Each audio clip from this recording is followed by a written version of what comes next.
Good morning friends. প্রকৃত সত্যটা আমি আজকে তোমাদের কাছে তুলে ধরার চেষ্টা করছি। কাউকে ইনসাল্ট করে বা ছোট করে আমি কথাগুলো কিন্তু বলছি না। যেটা হচ্ছে সেটাই বলছি, যেটা চলছে সেটাই বলছি, যেটা করছে সেটাই বলছি।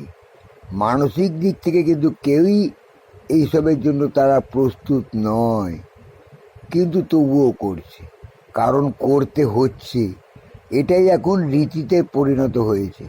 এইবার সত্যটা উদ্ঘাটন করছি, শোনো।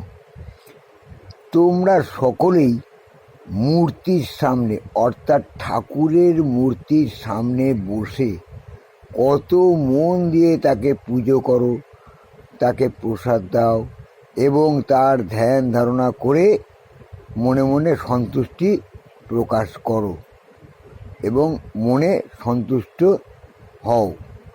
কিন্তু প্রকৃতপক্ষে কি তোমরা কেউ ঈশ্বরের সাধনা করো?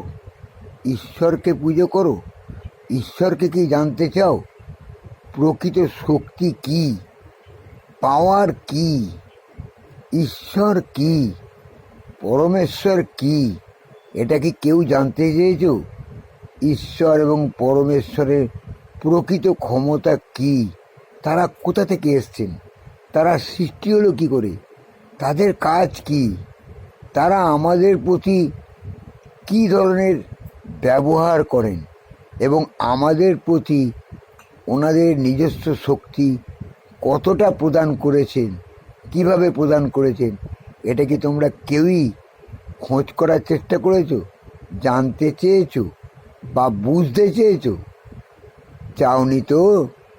তাহলে তোমাদের ঈশ্বর সাধনা সিদ্ধি লাভ করবে কি করে?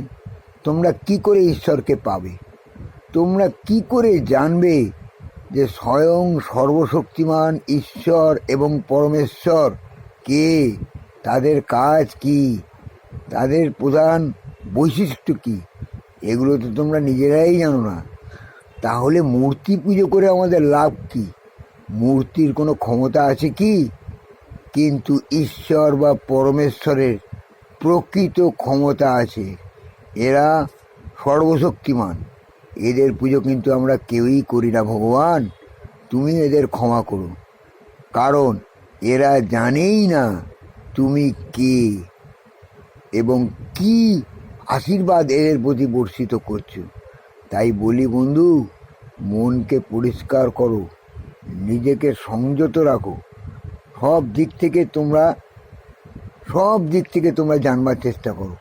দেখবে তোমাদের সুফল লাভ হবেই। স্বয়ং ঈশ্বরকে তোমরা পাবে।